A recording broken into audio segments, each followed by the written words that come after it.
Welcome to the Game of Thrones podcast, the officially unofficial podcast for Game of Thrones on HBO. I'm Jim. I'm Aaron. And we are here. It's been, I don't know, it's been a couple weeks since we did the trailer one, but man, Game of Thrones hasn't been on the air for like a year and a half. We're 1 week away from the premiere, less than a week, and I'm super excited. We're going to be talking about a lot of mostly predictions, kind of catch everybody up this week on where everybody's at in the world of Game of Thrones, where on the continent of Westeros, or I don't know, some people are on Essos. Yeah, I think Melisandre's probably out there somewhere. And I'm Aaron. Oh, you didn't say you're rusty as fuck. Did I? I thought you already said it. No, but I don't think I may have blown past it. Yeah, if you're new to this show, I'm Jim. That's Aaron. We're going to be talking a lot about our predictions for season 8, the final season of Game of Thrones. Aaron, where are we starting today? So there's a couple places. Well, I think that what I'd like to do is talk about kind of like the meta conversation around the season, kind of like what the stakes are, kind of like our hopes, thoughts on like some things we know about it, like the extended nature of the episodes, things that Gurm has publicly stated about what he intends the end of Game of Thrones to be. And then we can talk like, you know, we're going to do like a death pool / prediction / rundown of where everybody's at, all the principal characters of Game of Thrones, and we'll consider some feedback. Does that sound like a good time? That sounds awesome. Okay, so this is the close of the biggest television series, I think, in history, by virtue of its international stature and standing. Yeah. I saw at the end of last season, something like 100 million people a week estimated watched this show through some, you know, by a hook or crook, literally by subscribing to HBO or pirating online.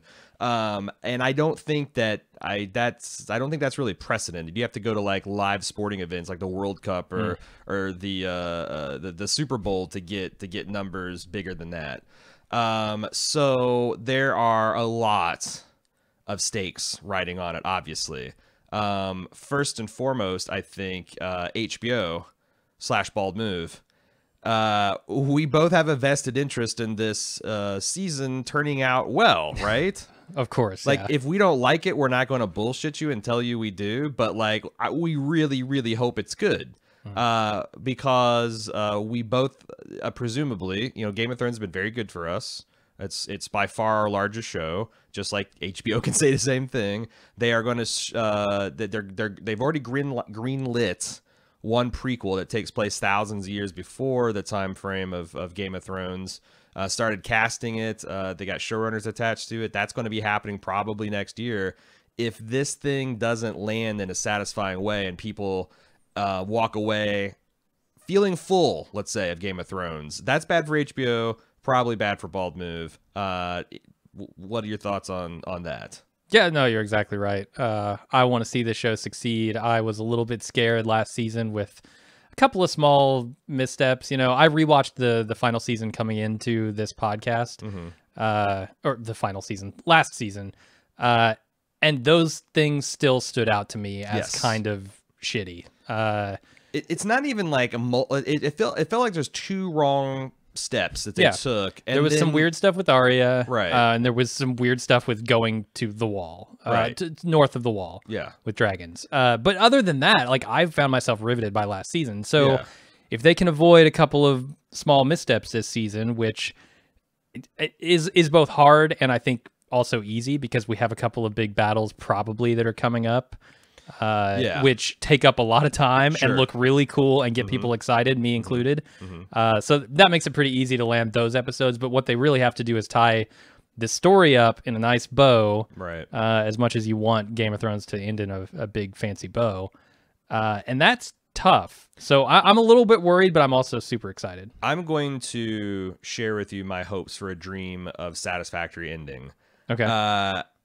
I think that, well, so what's your idea? And I might be putting you on your spot, but what's your idea of your, like, the least workable season of Game of Thrones that we've had thus far? Was it 6? Whatever the heavy Sand Snake one was. Was it 5 or 6? 5. It's season 5. I thought so. And I think that one of the reasons that was a problem is because the Double D's, Dan and David, had all of their characters tither and yon on errands that George Martin had sent them on, that they were not privy to the exact resolution of these plot lines. And there was a lot of, oh shit, we don't really know what we're doing. We're kind of doing a tap dance here. We need to hammer this story back into a shape that we can tell solo. I feel like, and then season 6, I think, was a kind of a comeback season. Not that season 5 was terrible, but season 6, had felt like a lot more smooth ride going for it. Not that I gotta say that like every probably season past 3 or definitely 4 has some problems to it, but like I felt like 6 held together. I feel like maybe 7 is the same thing, where they really just are down to the bullet points of what George was wanting to do. And they had these guys similarly, like Danny's still over in Essos and John's dead at the wall. And all this stuff had to come together and be shifted in a way that probably doesn't hold together under strict scrutiny. But now everyone's where they need to be. Cersei's down in the throne, and she's essentially the only one. Euron's over in Essos fetching an army. Qyburn's doing Qyburn things. Everyone else is at Winterfell or headed there. And then you got the Night King that's at the wall and moving south. So it's like, I feel like now all they got to do is the big battles and the crowd-pleasing scenes and the inspiring... There's a lot of that, yeah. The inspiring sacrifices and deaths. It's like, I don't see any more like plot-based potholes that seem like looming ahead, like oh wow, how are they going to get this, or this person's a vital part of the plot, there's maybe one big one that I still see, which is kind of like the triad of like Danny, Jon, and Sansa, and like it kind of all revolves around who's going to rule, how the ruling is even going to work in this world that Danny's building. Like, there's some weird stuff in there that I'm like curious how they're going to resolve all the character beats, but you don't have to introduce new characters or get them to a different continent. No, it's much easier than the world building that has been done in the past so well. This is also, we're in the opposite of world building. We're world destroying. We're bulldozing worlds. We're going to be killing lots and lots of people, decimating lots of locations. And I feel like, the Double Ds are pretty good at Hulk smash type of stuff. Moving on, unless you have other things to say, I was going to move on to the stakes of one George R.R. Martin.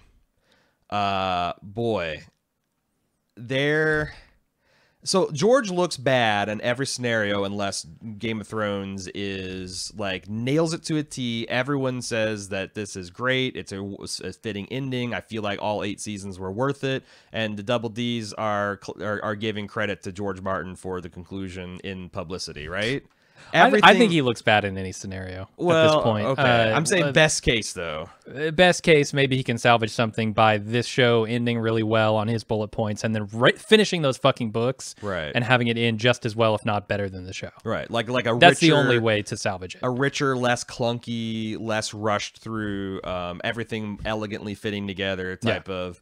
But then he actually had, like you said, like, the end state of this season, if it's good and if it's great and if people are like, doing the right genuflections to Martin's throne, then I think he comes off like he's not hurt by this process. If this thing is like meh or worse, or like, I don't know what to make of like some of the kind of like rumors you've heard of maybe strained tensions between like HBO and Martin and the showrunners and whatnot, but like if there's like kind of shade being thrown in those kind of circumstances, man, I mean, there's going to be diehards are going to be waiting to see his version of the book, but there's going to be a lot of people who, I mean, I've heard from several people who are waiting to read the whole series for the conclusion of this show. Presumably, if the conclusion of this show is bad, interest of the 2 follow-up books is going to dry up, which I don't know. I mean, like it's so weird that Martin, like, he's like Schrodinger's author. He is still possible to open up the box and people revere him as the greatest fantasy author since J.R.R. Or you could open that box and he's never finishes a series and he's remembered as the great what if. What if he had focused up? What if he had stopped gardening and started pruning? Yes. But that's the biggest thing. Yeah, I see. It seems like he's like his reputation might have stand to take the biggest hit on this, but I don't know. He probably hates all this conversation, and if I was in his shoes, I'd hate it too. But on the other hand, you got to at least, George, understand why this is happening, right? Oh yeah, I mean, like, you're not our bitch. It's your own damn fault. It's yeah. A, you're not our bitch. B, but we have, like, you can ignore all the criticism if you want to. That's fine. But you have to understand that it's gonna happen. Yeah. With the scenario that you've set up. Yeah. Which is you're writing books. You're writing a shitload of books. You're editing books. You're co-authoring books. You're doing all kinds of writing projects, just not the ones that 100 million people want you to do. Yeah. Yeah. And so, you know, you're making your choices, and I respect that, but also those choices are pissing people off. And we're, I think, free to make comments on it as fans. That's kind of our right too. So. And as somebody who hasn't read the books and isn't going to read the books, even if this ends up being the best series of all times, which it has a shot to, that's already tarnished. Like, he's already lost everything that he could possibly hope to gain back from me, as far as goodwill goes, because the man he's who sabotaging. Will never read your series. He's basically trying to sabotage one of my favorite shows. Like, why do you say he's trying to sabotage it? Because he signed on to write this fucking show and not to hand over a loose outline of bullet points. He signed on to fucking see this thing through the end. Because sabotage, sabotage is he gave him the wrong bullet points as a joke. I mean, he might have. We don't know. The problem is we don't know. He might have. Like, he's sitting there on his word star, and he's like, okay, Jon Snow ventures north of the wall to get an ice zombie to show it to Cersei. Like, that might have been the problem. All right. So, George, like, if this show goes gangbusters, I think everybody's going to be fine. But I do he's the one guy where if everything succeeds this season, there will still be the hot takes of Wither the Martin in all this. So that will be fun or not fun, depending on your sympathies to Gurm.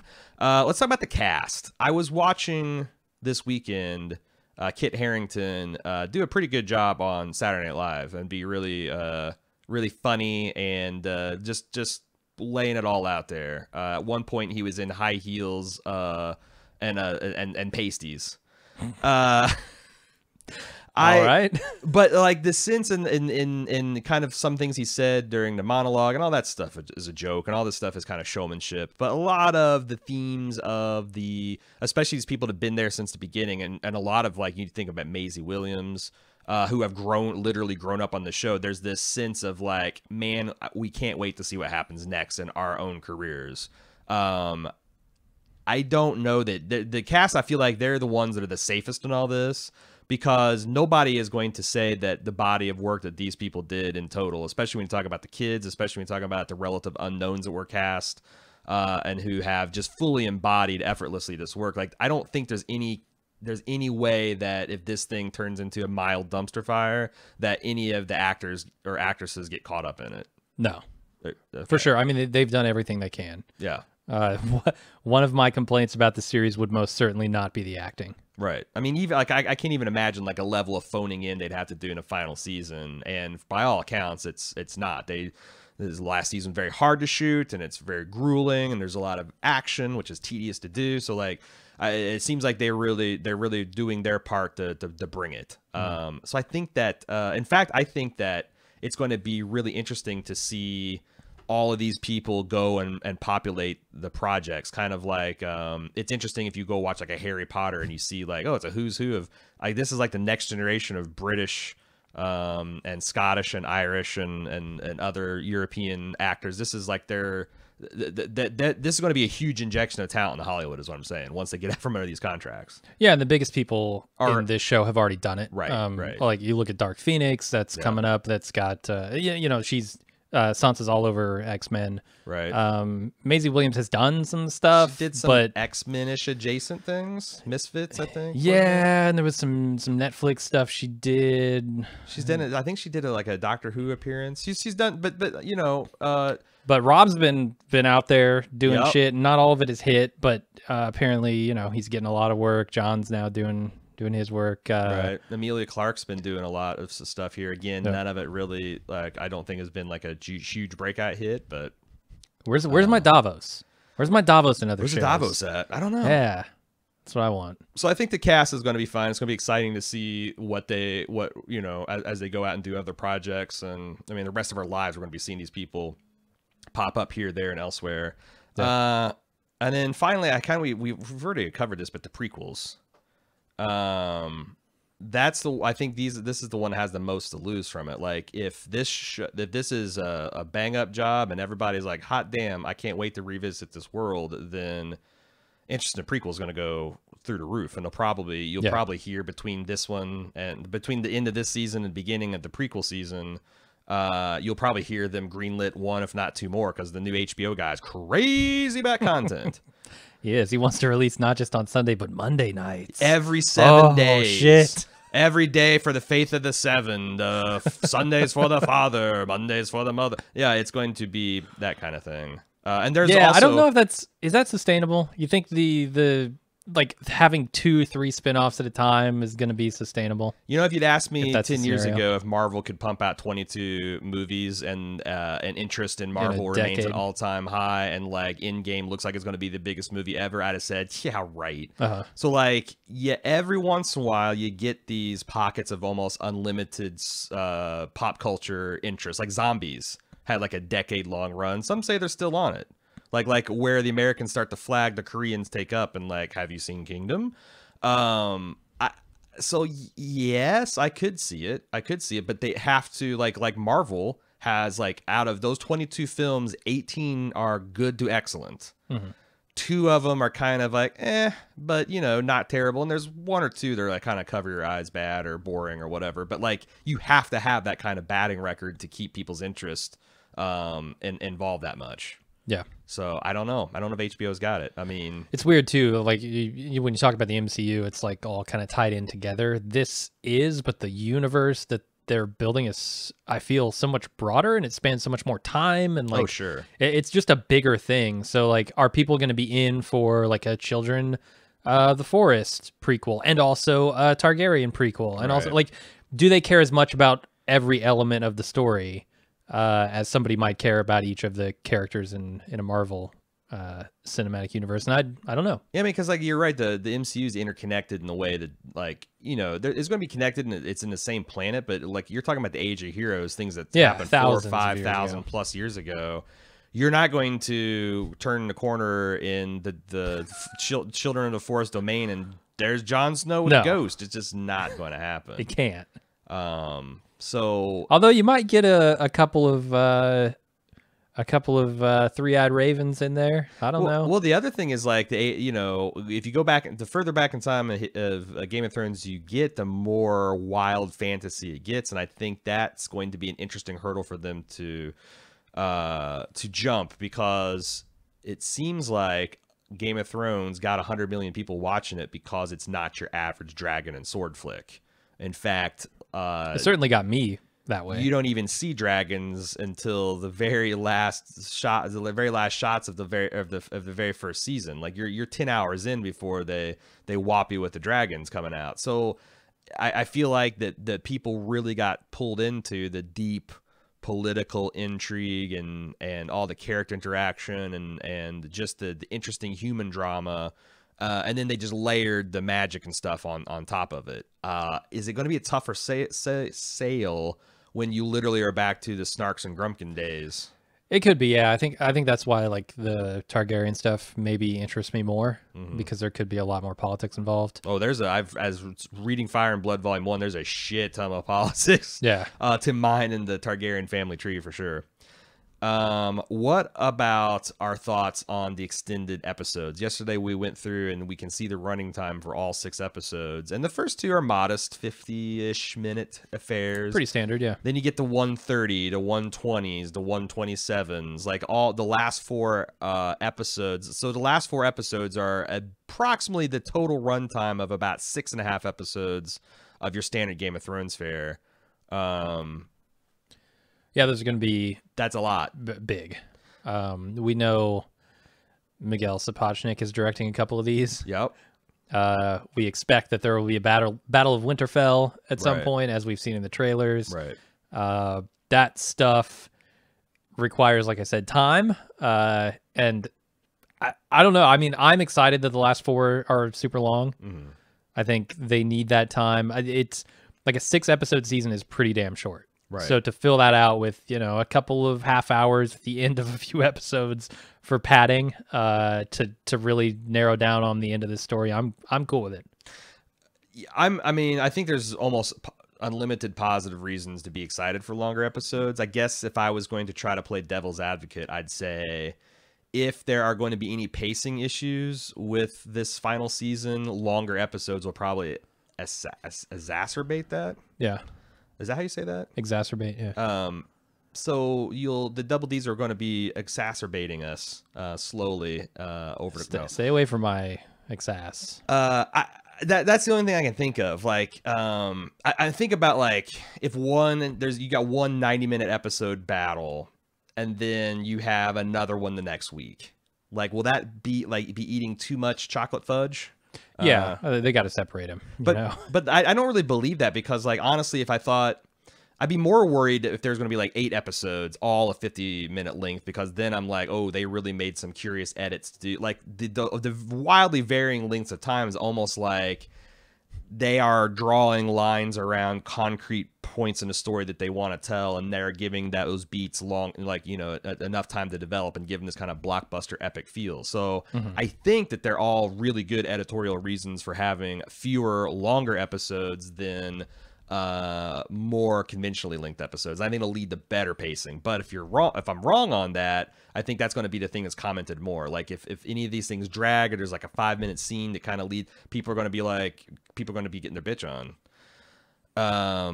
Okay. Also, one kind of clue, the only real clue we've had to go on other than what's on the screen, is George gave an interview in 2015 where he said that he is going for a bittersweet victory, similar in feel to the end of The Lord of the Rings, where the bad guys are defeated, but the heroes are changed, and some of them are not going to be able to continue functioning the way they did before in the world they inhabit. There's the bittersweet. You win, the world's saved, but some of the people you care about have been damaged in ways that they can't repair. They've been killed. They've had to been sacrificed. Isn't that just the story of Game of Thrones? Like, I look at Sansa. No. She's been fucking damaged. Bitter. I look at Arya. She's been damaged. Like, it's been bitter. There's been very little sweetness. Jamie's missing a fucking hand. Like the Red Wedding would have been bittersweet if they'd able to smuggle out John's baby as everyone's dying, and there's the hope for the future. Like, nah, it's just fucking bleak. So like, and I guess that's the thing I want to keep in our back pocket while we go on and have the further discussion of all our favorite characters, what we think is going to happen to them, which is. Yeah, did you have any other points you want to talk about, or should we get right to that? I'm ready for it. Okay, here is our review of where people are at, and our death pool, and our predictions for these characters, and we've kind of grouped them in what we think are logical categories. First up, Jon and Daenerys. Jon. Oh, you mean Aegon? Aegon Targaryen, Snow, and Daenerys Stormborn. You mean Targaryen. Sand? Sand, yeah. Yeah, it all got thrown into confusion last season. Thanks for that clarification, Bran. Yeah, but he's not. He's the trueborn heir, the boy that knows everything except for what a High Septon writes in his private diary. So there's a couple things to talk about here. Where do we leave them? They were engaging. They were doing some boat sex in the slow boat from King's Landing to Winterfell. Can't take a boat to Winterfell. Presumably, they go to White Harbor first, and then they'd journey inland from there, and they'd take the sex wagon before taking residence in the sex tower. So that's where we leave them. Tyrion's looking kind of like dour at this. We'll talk about him in a second. You already mentioned... And importantly, they think that Cersei has their back in this fight against the Night King. Yes. But they're fools. Of course, and also, Jaime's about to join them, and I'm sure... he'll be telling them. How much will he tell them? I mean, I feel like if Jaime doesn't do full on confessional, like why? Yeah. I mean, his leaving of King's Landing, which we'll be talking about him in a minute. Like, it's very iconic, and it's very felt like a finality. Like, as the first flakes of snow drop on King's Landing, he goes to where the true threat is, and where the true heroes and the true chance at redemption are. There's a lot of talk last season, and there's been kind of concern for the state of Dany's womb throughout the series. She asserts that it's impossible for her to have pregnant. It's possible. It's impossible for her to make a baby. And Jon says, "You sure about that?" And Jon says, "Well, who told you that?" No, and he also no harm trying. Does it feel to you like it's very possible that we're going to have an heir to the throne? We're going to have issue from Aegon Targaryen and yeah, I mean, they made a big deal about Tyrion, questioning like, oh, what are we going to do after you take, like, who's going to succeed you, right? Like, they made a deal about that, and she was like, nah, well, we'll discuss that when the war's over, or when I'm on the throne or whatever. So yeah, the show is kind of dancing around it, and I think it's also interesting to consider Cersei's pregnancy. Let's call it a pregnancy for now. I'm not sure I'm totally on board with that, but maybe it is. Doing the old pregnancy scam. Yeah, she's certainly not above scamming. So yeah, the show is kind of like maybe setting up these two arcs at the end with children from these two potential rulers. Like, I don't know. There's some interesting stuff they could do with that. Yeah, okay, so I guess we can talk about. I don't think this series has enough time for Dany to give birth, though, if she were to become pregnant. Like, but if Jon's... maybe in the final episode as sort of, hey, look at the future of Westeros. You can flash forward. The definition of bittersweet, though, like Jon dies in the war and leaves behind a pregnant Dany. Sure, and there are a lot of definitions of bittersweet that this show could salvage. Yeah. Let me ask you this. What do you think? I mean, this is the big question everybody wants to know, and these two people are probably the ones that if you're betting and you're wanting to win money in Vegas, or maybe this is the safe money. Maybe wouldn't win much money, but odds are that if there's going to be an Iron Throne at the end of all this, one of these two will sit on it. Do you have money either way? Yeah, my money's on Dany. Okay. And I don't know that it will be an Iron Throne per se, but I think that Dany will end up probably ruling in whatever capacity. Here, I'm going to go with really long odds here. Okay. And I'm going to say that both of them live. And I think there's an interesting scenario that's set up by that. Far more interesting than like, oh, one of them dies and we're all sad about it. Jon Snow has already pledged himself to Dany as his queen. Now that he is actually the rightful heir to the throne, I think that sets up like a really good character moment for Jon, where he kind of fucked them over in last season by refusing to lie to Cersei about like who he's loyal to, and to uphold his oath like his father. And I think it's a really nice bookend for this series if he does the same with Dany. He's like, yeah, I'm the rightful heir to this thing, but I've already pledged myself to you. So you're actually going to be the queen, and I'm going to kind of be first gentleman. I don't know what the fuck he would be. Queen consort? The prince consort, yeah. Prince consort. Whatever it is. Do you think there's because here's the other thing. Dany still has vast holdings in Essos. And that's really unfinished business. Like, the slave cities. Dario sitting on the throne. That's a fucking disaster. If like, that shit's already, it's burned to the ground. I can't wait till she comes back to Essos like Donald Glover in Community, and and it's just everything's in flames, and Dario's got like, I don't know. I think that it would be interesting. I don't think it's going to happen. This is too fucking Pollyanna. But it'd be interesting to have like a queen in the west and like a king in the east, or maybe opposite. You have the king in the east, and so they're co-sovereigns. One rules over the former slave empire that Dany overthrown in in Essos, and she reestablishes trade with the other free cities, and shepherds these people into helps lead them into a bright new future, and then Jon stays behind because of his closer connections to Westeros. Maybe again, this seems like way too fucking cute to me, but it would neatly resolve the problem of Dany kind of just piecing out on Essos. It's also resolved if she dies. I mean, yeah, it comes to a firm close then.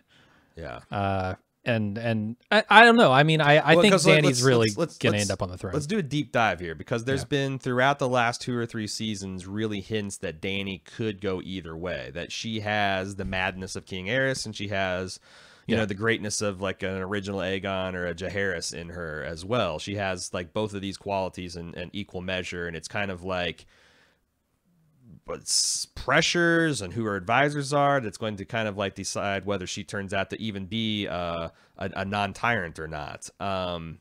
Is there, do you see any possibility of like Dany and Jon having to go to war against each other? Yeah, because I don't think anyone wants to see that. No, I don't think so. But that doesn't mean it won't happen. I just think that that's going to be a real bummer for the fans if that's what happens. No, I think Dany has good counselors around her. She doesn't have Ilaria whispering in her ear anymore to, you know, be a fucking dragon. Or no, that was the Queen of Thorns, wasn't it? Oh, Olenna. Yeah. Do you think? Okay, so and they both generally want the same thing, which I think is important. Right. Do you think that it's possible? So I'm trying to think, because like, you know, one theory that we were talking about is Dany turns evil, Jon has to kill her, Jon sends the Iron Throne. Mm-hmm. Another possibility that I've seen getting some traction of late is this theory that there's some connection to Jon and the Night King. You know, there's been long pointed out that there's very similar style of dress to Jon and the Night King. Night King wears kind of like what looks like an ancient Night's Watch uniform. You know, there's kind of hints throughout the series, like Old Nan used to talk about how the Night King could have been a Stark. Is it possible that Jon somehow at the end will be forced to like take the Night King represents some kind of elemental force that the children have unleashed, and that Jon will have to take the place, kind of like the way Orlando Bloom took the place of Davy Crockett. Or Davy Crockett, yeah, when he put on the coonskin cap. Davy Jones in the Pirates of the Caribbean franchise. Okay. Is there like that Jon will have to be like I've seen Lord of the Rings, like that'll be like some kind of like because there's also a lot of hints that there's like, you know, maybe this is an old pact gone wrong, or obviously the First Men and the children whose war brought about the White Walkers, if you believe the flashback we saw in earlier seasons of Game of Thrones, that like obviously the children and First Men eventually made peace, and then a whole bunch of other shit. Like there's some kind of ancient remnants that of some kind of pact that this is the reason the White Walkers are getting rowdy. And yeah, he's got to bring balance to the Force. He's got to bring balance to the Force. Kind of exactly. You got me. Yeah. I think there's a lot. The interesting thing about that is that there's a lot left for Bran to do, right? I don't think Bran's whole purpose in this entire series has been to tell Jon who he really is. Mm-hmm. I think there's something bigger for him. His power is too great, essentially, to waste on such a almost worthless reveal at this point. Like, who cares? Yeah. Jon's already fighting on the side of good. Like, the only thing that matters to is who's going to sit on the throne in the end. So I think Bran has a lot more to do, and that seems like a logical path for him to follow. Is to kind of be the lore master of this world and tell Jon, look, something's got to give here. Yeah. Do you think, because he also has that personal connection to the Night King, that they can see each other in their dreams, and the Night King can actually affect Bran physically throughout that, like, and he could potentially go back and see the pact that would have been made. Like, he's the only one who could possibly have, other than maybe Sam, knowledge about this pact if one exists. Is there anything else we want to talk about? So the third theory, or I guess I don't know what theory we're on to. On the seventh hand. There's something that I've been championing since like season 3, which is there is not going to be an Iron Throne. Yeah, break the wheel. Break the wheel. And I feel like this used to not be a popular theory until last year, when there's lots of explicit things like Tyrion says, you know, doesn't have to always be kings and queens. There's the Night Watch who picks their leaders democratically, and the Ironborn who picks their and there's all these other instances. In fact, I wrote at great length in my book that you can purchase now at godsofthrones.com, Stealth Ad number 1, where I make it the case for the fact that you're not going to... Implying a second stealth ad later. Look for that. Oh, they'll be... yeah. You know, don't take a drink every time they happen. You might lose consciousness. I think that I really think that I would be shocked at this point if there is a conventional Iron Throne with no... I'm not saying it's going to be like a one person, one vote type true...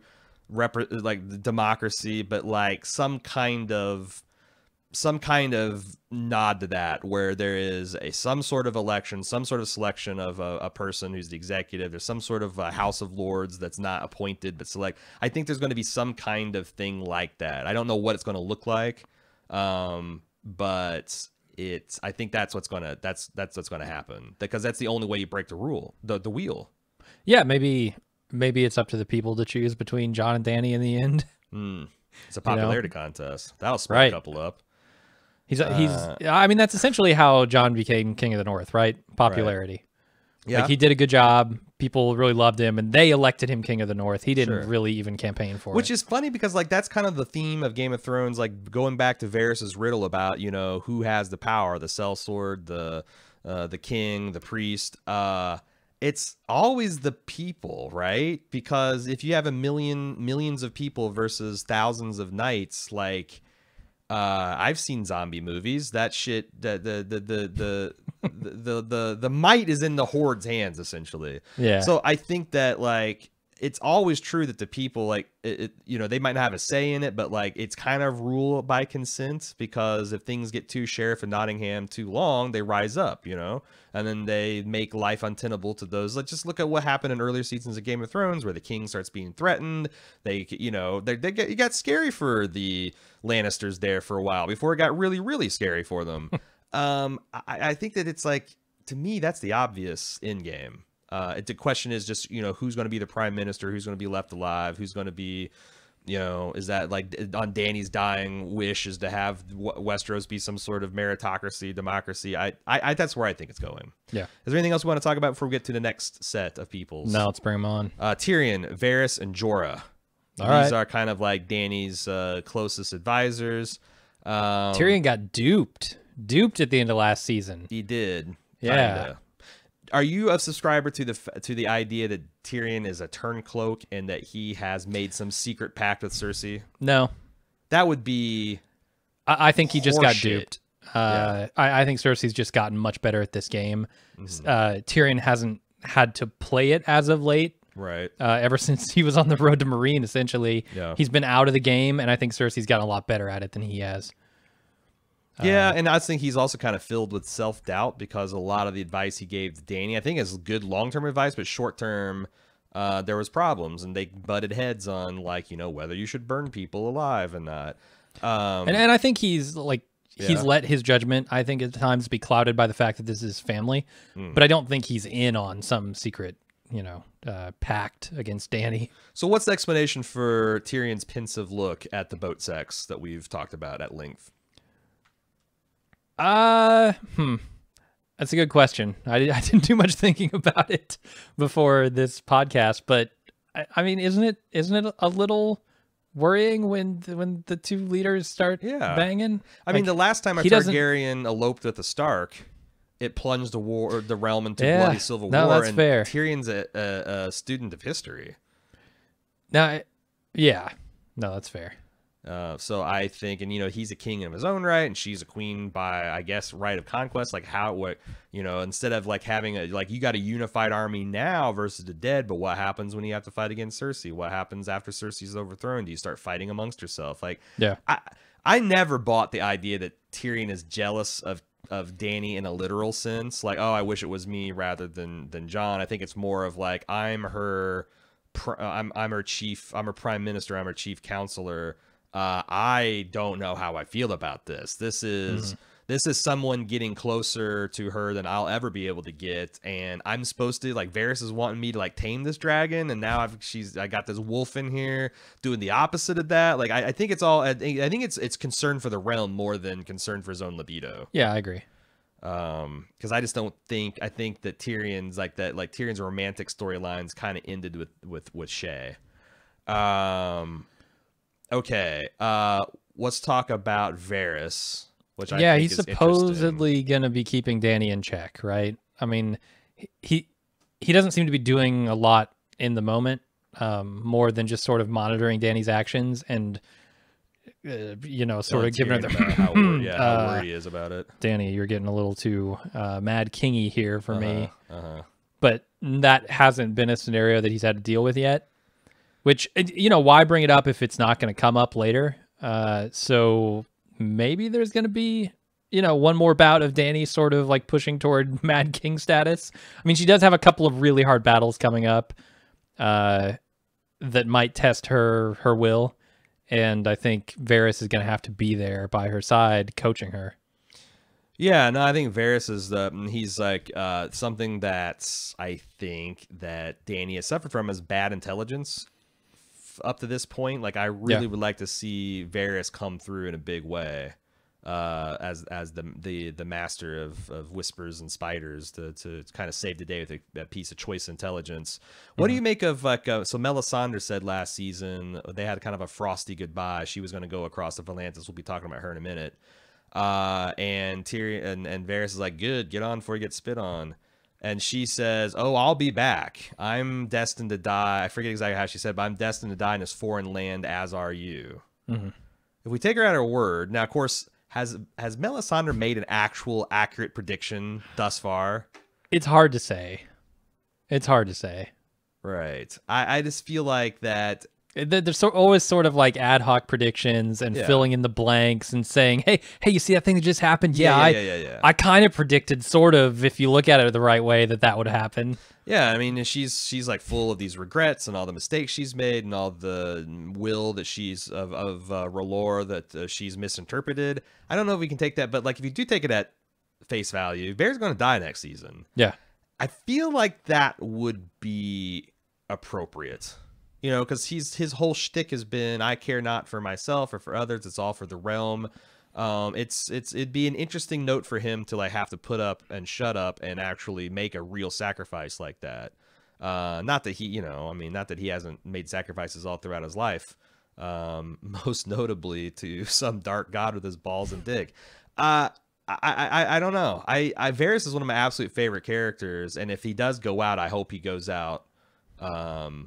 I hope they give him a very fitting way to go out. Go out with a quip. Because he would be like him and Tyrion, more so than Dany and Jon. Like once Dany and Jon fight the war and win the war, like the king and queen isn't as necessary. Like I think Tyrion and Varys are like the backbone of a new type of politics that could sweep over Westeros and rebuild and restore things. You need like a firm, steady hand on the wheel, and both of them would be good. But there again, bittersweet. I don't think both of them can survive. I feel we're ready to broker format. What are the odds? So like if we had to put odds on these characters surviving, and we haven't really talked about Jorah because I don't know what to do with Jorah. I don't know what the show knows what to do with Jorah. Jorah seems like he's destined to die in some kind of showy thing, but he already kind of did that with the grayscale. He was sent on a suicide mission and he prevailed. I guess narratively it'd be a nice bookend for him to go on a suicide mission and fail. Yeah, I kind of don't care about Jorah. Like he doesn't have a role anymore. He's just a tragic figure at this point. Yeah, he's not going to be banging Dany. She's banging Jon. That's what he wants. Yeah, he's not going to have like her ear as much as Tyrion or Varys or Jon. Like I don't know what his role is in the climax of this show. I don't. It seems only as a soldier in Winterfell. So, essentially a hero character that can die. Do you think the Knights, because this is going to come up later in the podcast, do you think the Night's Watch has a role at the end of the series? Because if so, Jorah would make a damn fine Lord Commander. Yeah, I mean, obviously, it just depends on which way this battle goes, right? And whether there's a pact to uphold or not. Right. Yeah. I mean, following in the footsteps of Gior, I think could be kind of cool for him if there's a Night's Watch to do that in. Or if the wall's down and the North is just now like twice as big and more hospitable. Like, do you need a Lord Paramount of the North? Like you don't have a Lord Commander anymore of a Night's Watch, but you have someone that's kind of like overseeing, like helping out the wildlings and settling into the gift. And, also if the White Walkers are gone, maybe the land of always winter thaws a little bit. And it's a little nicer up there. Like I could see something like that happen. Maybe he could go coach Lady Mormont through her teen years. I'm going to circle back. Jon and Dany, death percentage. Well, how certain are you, Dany? Percentage of certainty that she's going to die. Percentage of certainty? Yes. Oh, God, I'm completely uncertain on all this. Gun to your, the Valyrian steel. That she's going to die? She lives or dies. What's her percentage she's going to die? I think it's almost 100 that she lives. 100% that she lives. Yeah, that's where my head's at right now. All right, Jon Snow, same thing. Oh, he's like an 80%. 80% dead? No, alive. Oh, alive. Yeah. Okay. Because I really want this, like, you know, his and hers rulers kind of thing. I think it's 100% chance that one of them is going to die, but sure, I don't know which one. So I guess they're both odds are 50-50 and the cumulative is 100%. I just think that one of them, I'm sure there's a place I could bet money. I don't really have a lot of money right now, but if I could bet money, I would bet absolutely on some kind of proposition that one or the other doesn't make it through. I think that's as close to a lock. Like without that, you don't really have bittersweet. Like there's a huge swath of fan base that if Jon and Dany can live happily ever after, like that's as sweet as you can get. So I think Jon is much more likely to die, simply because there's not as much of a place for him in this world anymore. Like with Sansa kind of stepping in as Lady of Winterfell, I think that's where she belongs and where she'll probably end up at the end of this series. So like, where does Jon go? What does Jon do after this war? And if he's not going to be ruling in Winterfell like his father or faux father, I just don't see as much of a place for him as there is for Dany and Sansa. Gotcha. Tyrion, Varys, Jorah, percentage of death, certainty. Jorah almost 100%. Jorah's done, dead. All right, I'm at 0% because I talked myself into him being the new Night's Watch, being the Lord Paramount of the North or Lord Commander of the North Watch, whatever it is. Tyrion. I think there's no role for him. He's dead. Tyrion. Fuck, I don't want to think about Tyrion dying. Don't make me do this. We'll say 0% and get it over All with, right, coward. then 0%. Tyrion's gonna live only because I love him. I'm actually 0% too. Why? Do you have like a rationale for it other than I just love that character? There doesn't seem any narrative purpose for him to die at this point. He is probably, of all the non-regal characters, the linchpin of what would be a future form of Westeros government. Like, some of these people have to live. He's a fan favorite. Why would he be on the battlefield? I wish that Lady Olenna had a counterpart that she could quip with and just have discussions with, and had somebody who really was truly her equal. And I can picture like a Golden Girls style thing where Tyrion and Varys are sitting there at the ripe old age of 65, just drinking wine and taking jabs at each other. Oh, fuck yeah. I would love to see that be their future. So I'm going to say that none of them die and they end up like the Golden Girls. I think 100% chance for Varys to die because I think this is going to be the time where Melisandre is correct. If nothing else, she'll kill Varys just so she can say, well, and then herself, an elaborate murder-suicide just so she can say, I was right, as she's slitting her own throat. She'll say, I was right. I was Finally, right this one right. time. R'hllor be praised as she throws herself onto a fiery pit.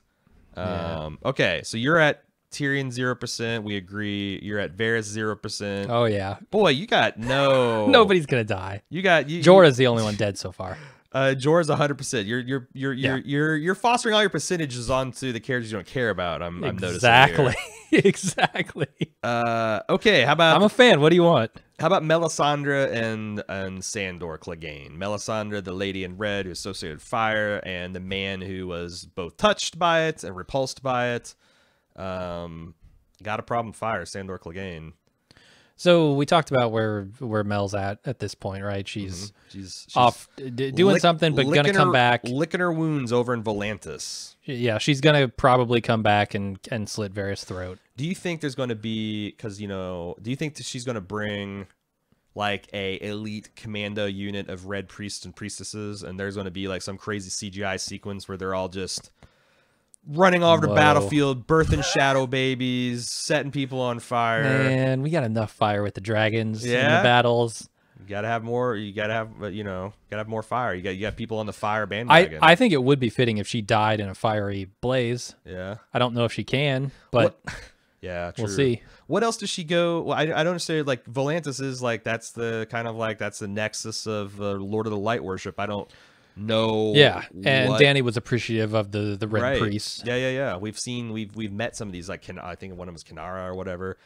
We've met some of these red priests and priestesses. So like it would be kind of neat, but like it's also would feel kind of like it kind of feel like a bullet point of Martin's that they're fulfilling, because I don't feel like they've adequately laid the tracks for something that awesome. But on the other hand, John's a lot more skeptical of the Red Priest, the Red Priestess. Oh yeah, no, I think him and Davos are very much kill on sight. Yeah, so she comes back and like Danny's all, oh, the Red Priest helped me when I needed help, and they were definitely on my side. And John's like, no, they're bad people. Don't trust them.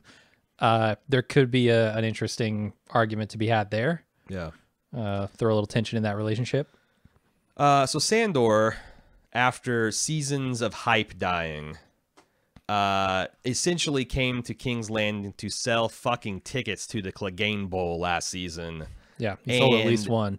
Yeah, and like it looked right in the camera and be like, I know we've got unfinished business. And we're not going to finish it right now because the story demands it. I'm going north again. HBO wants to save this shit for the final season. It's going to be 1 hour and 29 minutes of you and me going toe to toe, brother.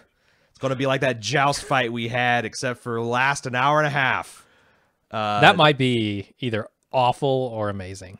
I don't know which. 90 minutes is just 2 minutes. Like you thought Revenge of the Sith, the third act, drug on long. Wait until you see. I thought the hallway fight in Daredevil was harrowing.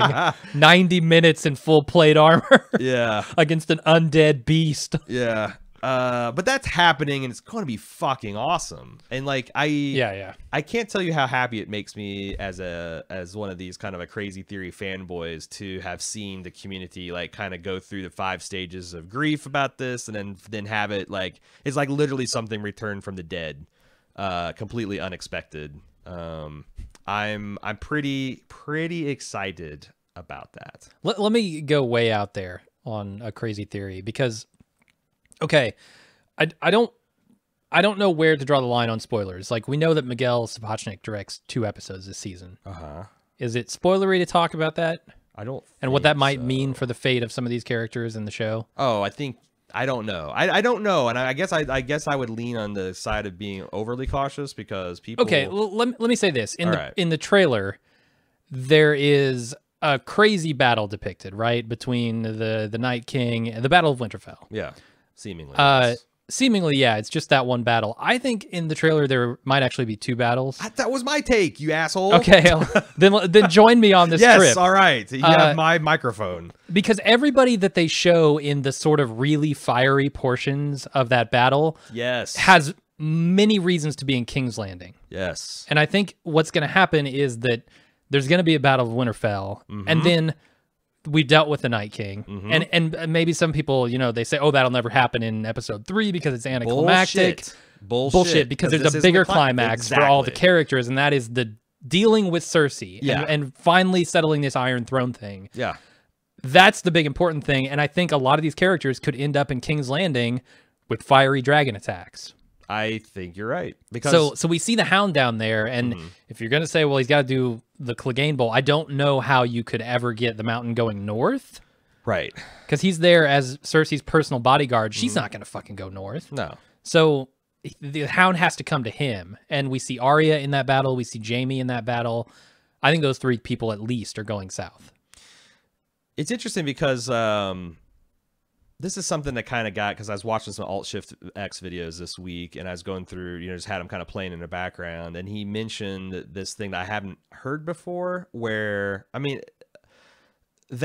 okay, so Martin has said a lot of times that like all these different resurrections are combined, like, or have something related to each other. Like you've got like essentially ice whites and fire whites, like, what the Night King makes are ice whites. What, like Jon Snow might be a fire white. He's literally a corpse that's returned to life.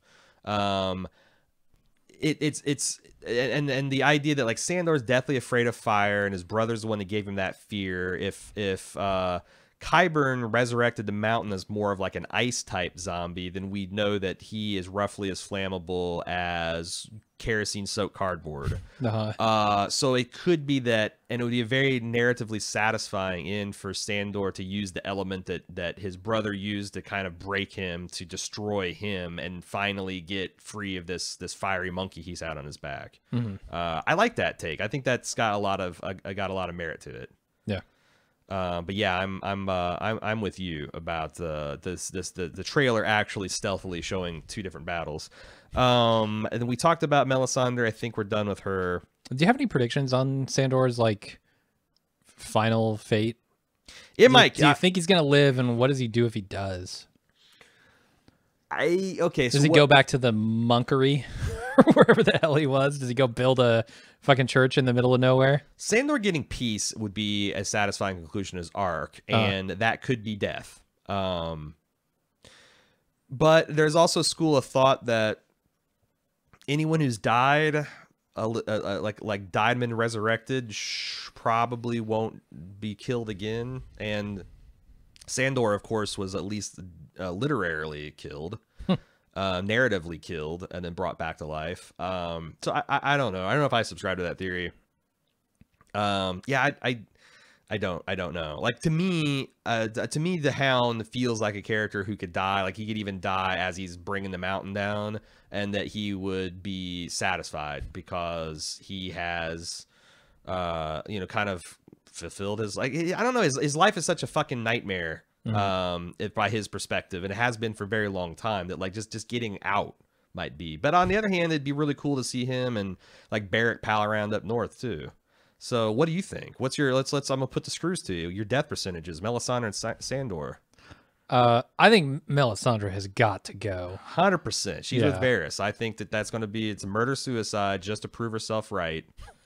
She's gonna it'll happen that way. She's gonna leech herself and throw herself on the barbecue. But her shadow baby will live on. Her shadow baby will live on. I hear it. I heard the shadow baby actually settled down in Dorne and is doing just fine. Has a little vineyard. Yeah. Has to wears a wide brim hat to keep itself out of the sun, but you know it has to. It's a shadow.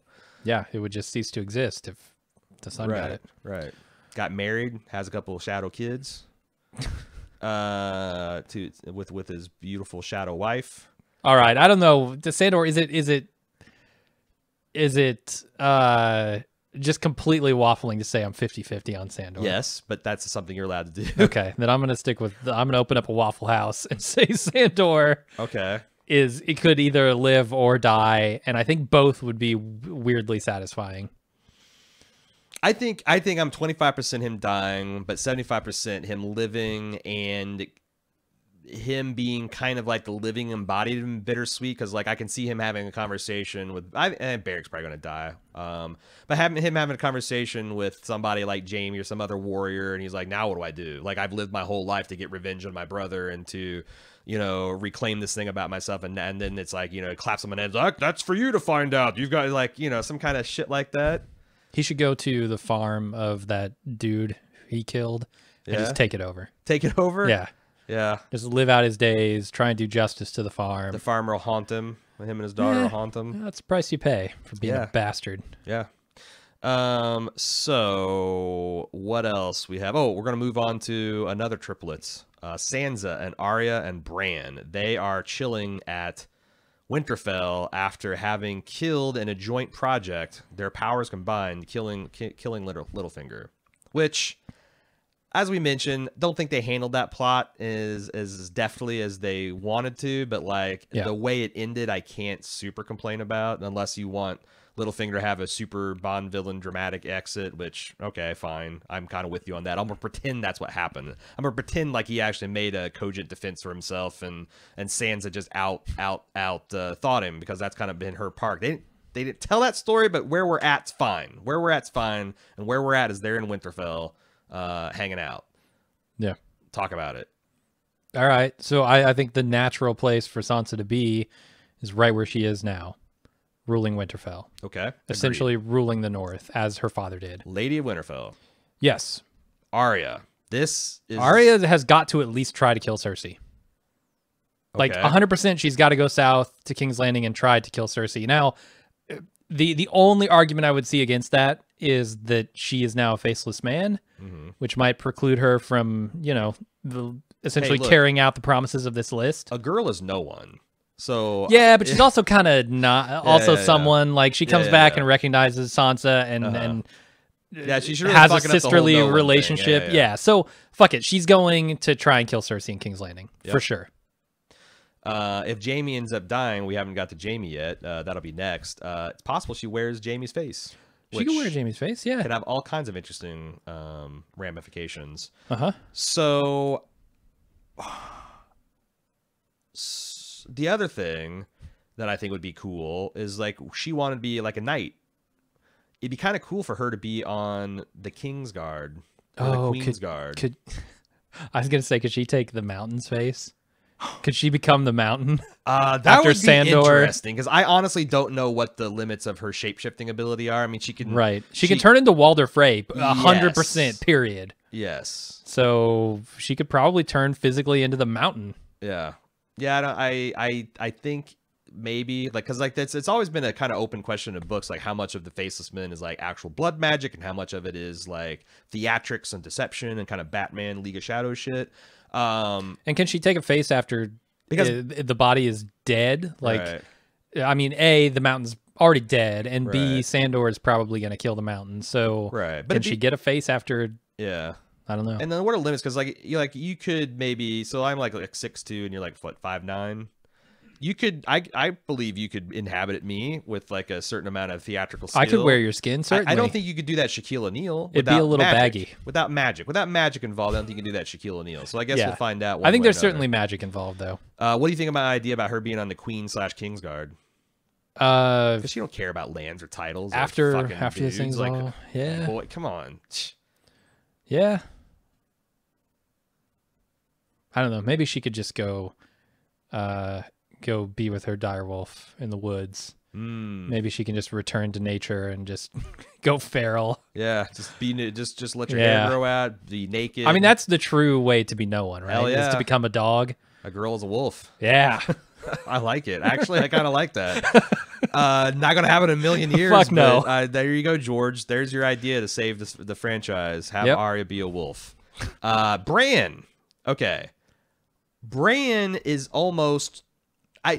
What place does a god like Bran have in in a cave under a tree? Like that's the kind of the three-eyed raven was right where he needed to be, sort of out of the way. Yeah. Just watching and plotting ahead. Yeah. I mean, if Bran can return to some kind of role like that, I'm cool. Maybe he ends up under the weirwood in Winterfell, right? I think, yeah. I think he somehow merges. Like that would be very cool. I think that. So he's still there to maybe consult in a kind of Obi-Wan ghost kind of way. Like if Sansa needs some wisdom, or or Daenerys or Jon want to bend the knee before the tree and beseech the wisdom of the old gods. Like he's there, but like I don't see him living corporeally. I also kind of see him just being like maybe obliterated in some kind of psychic battle with the Night King. That allows the Night King to be weakened enough for like Jon to get in there with his Valyrian steel blade. Yeah, distraction. Yeah, distraction Bran. Right, he turns his brain to yogurt just to give Jon that 5 seconds of. I mean, it's possible. He needs 5. I need 5 seconds of white eye time with the Night King, Bran. I mean, he did it to Hodor. Yeah, he could definitely do it to himself. Yeah. I think so. There's what I think we're in agreement about Bran. So let's do some death percentages. Sansa, 0%. 0%. If Sansa fucking dies after all the shit she's been through on the cusp of gaining like safety and security and like learning how to rule, I'm gonna be fucking livid. Wouldn't that be the definition of bittersweet? Bitter. No, it's just fucking bitter. It's 99% cacao. I don't like it. Arya. I can feel a 50% coming off. No, I don't think Arya dies. Army of the Dead. Who's gonna fucking kill Arya? Gates. Nobody can kill Arya. The Night King can kill Arya. No, undead fucking dragon can kill Arya. But in my opinion, she goes to King's Landing, and King's Landing will not be a thing until after the Night King is dealt with. So as soon as she crosses the last name off her list, then Jaqen H'ghar decloaks off her starboard bow and kills her and says, "A girl will be no one." And then he winks at the camera and a girl has been someone for too long. Slice. No, I don't think she's gonna die. I think she's gonna go probably kill Cersei. I think the Stark kid. I think Bran is going to be the representative misery. Bran and Rickon and Robb are going to be the representative misery of the Stark children. And Bran, again, don't think he's going to be like the boy, but I think he is going to I don't think he's gonna be a living person anymore, but I do think he's gonna like live on, like you said, in a tree. Yeah.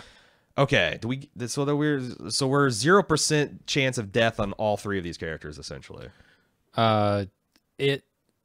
Yeah, I mean, in that Bran is going to in some form live. Yeah. Okay. Yeah. It's not going to be like a cutting off death. All right.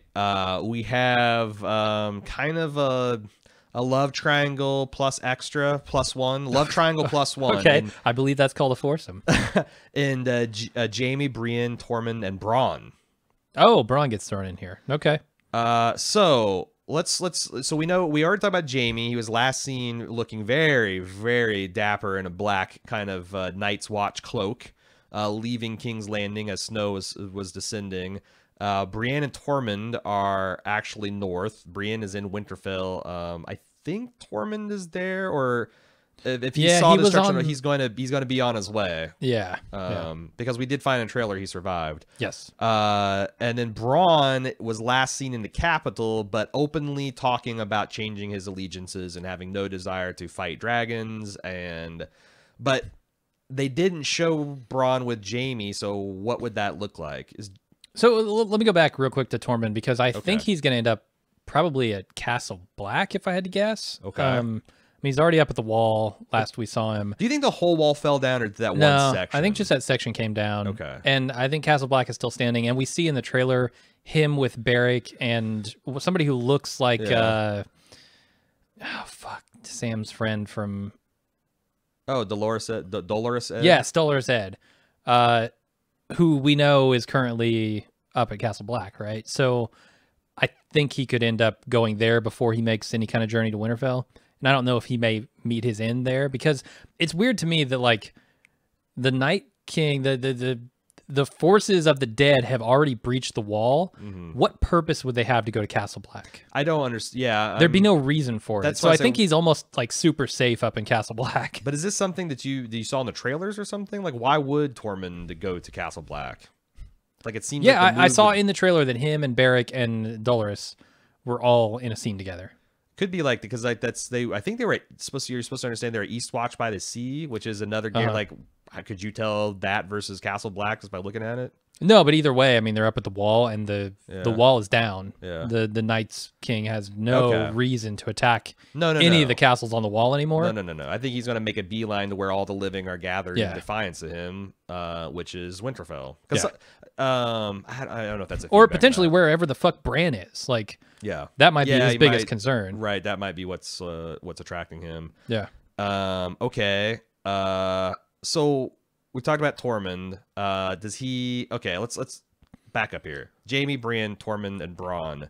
Yeah. Is there any kind of shipping? Do you care to ship any combination of these characters? Because I'm a very big Jaime Brienne guy. Yeah, if I'm going to ship anybody, it's them. Have been since I've read the third book. My co-author Anthony on Gods of Thrones, godsofthrones.com, is a big Brienne Tormund shipper. Why? It's funny. Why? It's funny. It's super funny. Yeah, but I don't want Brienne to end up with the funny choice. No. I want her to end up with the noble, heroic choice. The man who's tried to do good all his life, been shit on, and understands like some of her plight too. Like, I mean, I think Tormund. I think Tormund would be an all right guy if he could tone down the slick as a wet baby seal talking. But there's just nothing interesting to Tormund other than his quips and his jokes, like his physical size, and his size. But like, it's got to be nice for a woman like Brienne to have a. I don't know. That's saying you can only pair Brienne off with a freak of nature. Like, that's weird. Like, why not give her the romantic relationship with the extremely conventionally attractive man? I mean, that's fine with me. I find Gwendolyn Christie extremely conventionally attractive. So I know that's what I'm saying. Like, they've played her character as like this weird freak that nobody wants. And I do think that to put her with a weird freak at the end is kind of saying like, yeah, she was a weird freak all along. Tormund will remember that. Tormund should remember that. I don't know. Like because like to me, if Brienne and Jaime actually get together, and how would that even fucking look like? Like I mean, what is this going to be? Like some kind of asinine Princess Bride ending where everyone's getting married and there's like, it's like Lord of the Rings, except every time you fade to black, it's a new fucking marriage going on. Like, and they're all different colors and everybody's killed. And Yeah, that's the end of the like Game I don't of know what Thrones. I'm expecting, like a hug after like the final battle. I don't know what I'm expecting when I say Brienne and Jaime ship, other than The I don't blonde want wedding. Yeah, the blonde wedding. There you go. I don't want them to be enemies anymore. I want them to. But the thing is, the thing that is killing me here is I don't think both of them are going to survive. Like I really. We've talked about Jaime having to pay because, like, yeah, we like him and he's redeemed himself. He's done a lot of heinous shit in his day. One way he could pay for that is taking the black. And, he certainly seems dressed for the occasion. But if he doesn't get that, and even if he does, then that kind of precludes a relationship with Brienne. Although I could almost see them as a couple working. Like, she takes the black too, and they just kind of like an asexual but supportive, mutual admiration society up there. Okay. So I don't know, because like the only person I've seen Brienne carry a torch for was a gay man, and that's tragic. Yeah. So I don't know. I don't know. I feel like Jaime's probably going to die. Then maybe Tormund doesn't look so bad. Sure. Yeah. I mean, if he's the only offer on the table. All right. Let's talk about Bronn. I think though. I'm okay with it. Let's talk about Bronn. So Bronn is on the side of Bronn is looking out for himself. Yeah. And that's what Bronn does best. However, that has gotten him mixed up with the likes of Cersei. I could see like have you ever seen Braveheart? The Yes. scene where the crazy Irishman like somehow pulls the entire Irish contingent of the King's army to the Scottish side at the last minute, and it's kind of like a turning point. Like I can almost see him like leading an entire division of Cersei's troops away from their defense and joining and that's how the Gold Company, he sabotages that whole thing. Oh my taking them god! away. If he steals the entire Gold Company. I mean, they're a lot alike, right? That's canon. That's happening. They're just looking for gold. Right. Just like Bronn. Just like Bronn. There you go. Bronn goes way back with the commander of the Golden Company. Turns He might, out. actually. Yeah. So I see something like that where like I don't, because like the other alternative is he's following Jaime up to Winterfell like fucking Gollum followed Frodo and Sam. Like I don't see him being that. I mean, a super satisfying arc for a character like Bronn is to have him finally give a shit. I mean, it's Han Solo, right? Like, I almost think that like I could see him just like if I never see Bronn again, I just assume he went off and fucked off to Stokesworth Castle and gonna ride this thing out. I got my reasonably sized castle. I've got my fancy clothes. I've got my wife who's going to give me some fancy lads and ladies, and we can check with him. There's going to be a post credit scene where he's just sitting in a chair, bored out of his gourd, and that's whatever seat the Stokesworth used to have. Do you think there might be a showdown between either him and Jaime or him and Tyrion even? Yes, like one of his close friends. Because like there's nothing. I mean, no, but I mean, if it's bittersweet, like having Bronn be true to Cersei because she's paying the bills to the very end over the friendships that he has with these other people. He's a chaotic neutral. I could totally see that happening. Yeah, I think that's pretty bittersweet. But I don't think he's going to whether he dies or kills them. But I mean, he's going to see dragons on the other side, and like the epitome of a sellsword is like, well, I got to be alive to sell my sword, so. But he's seen dragons. I mean, he's fought dragons. He said the last we heard is like, I don't want any part of that. Like, it's scary. Those things. Yeah, I guess we don't really know where he's at.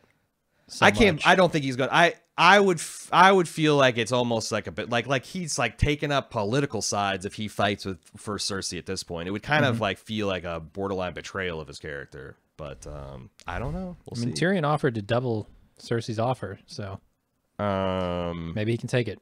Okay, so let's do percentages here. Jaime, live or dead percentage, death percentage. I'm gonna give him a 20% chance to live. I'm at a hundo. To die? To die. Okay. Yeah. And I don't like that. I like Jaime, but I think that's what my. I think there's an argument to be made that Jaime has already given enough to make up for his deeds his evil deeds in the past. Well, but he's sacrificed everything that a man can. But here, okay. There's one way that I've seen discussed. There's one way that he could potentially redeem, because it's not just like he's done enough that we've seen, but like his popular perception among the realm is still radioactive. Yeah, he's still the Kingslayer. Because he's the Kingslayer. What if he is the one that kills the Night's King? with a little dragon glass arrowhead. And then he runs up and stabs him. He's the Kingslayer. You're goddamn right. You're goddamn right. I'm the Kingslayer. Kingslayer takes an entirely new I've meaning. saved I like this fucking realm for 2 evil kings, you ungrateful bastards. But somehow the Night King has actually earned a really good reputation at that point in Westeros. Yeah. And so he looks like an asshole. Yeah, the Night King sweeps all these idiots off the board, and he's got sensible taxation policies, and trade's never been more booming with Essos. But Jaime's just got to live up to his name. He's protecting women and minorities, and it's like, God, man, we should have torn down this wall a long time ago.